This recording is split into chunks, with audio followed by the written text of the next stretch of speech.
عشان طه موديني فين؟ تعالى بس اقول لك تعالى. تقول لي علي في حاجه ولا ايه؟ الحاج احمد بيفرق برسيم عامل اسبوع لله. حبيب فين؟ اهو برسيم اهو. طب يلا هات بسرعه اهو. ايش؟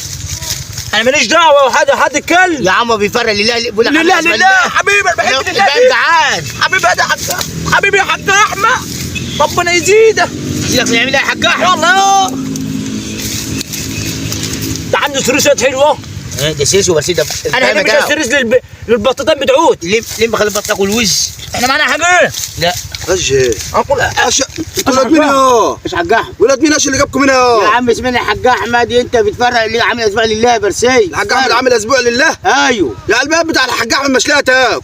اما انتوا جايين تاخدوا شات البرسي. والله يا حاج هو اللي قال لي. والله يا حاج هو اللي قال لك. في البيت قال لي انا ماليش دعوه. انا في اسبوع لله. الاثنين دلوقتي كده هوديكم في اخر بلاد المسلمين. يا حاج احمد بس كده يا عم اسمعني يا حاج ايش تاخدوا شات البرسيم بتاع الباقي؟ والله يا حاج احمد انا كنت قاعد في البيت هو اللي ندهلي. هو اللي ندهلك؟ ده الحاج احمد بيفرق برسي. يعني اقول لك تعالى من نفسك وتطلع هتروح معاه. ما قال لي حاجه لله يا حاج احمد. طب يا الباقي بتاع تاني جعانه دلوقتي حشوا بقى شويه للبهاي. حشي. يلا انتوا قلت لي ده انا كنت مش لاقي التاني حشوا انتوا بقى.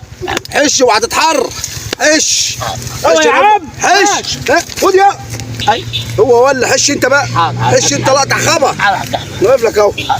حش طب استنى يا حاج احمد اجي شو دي خد يا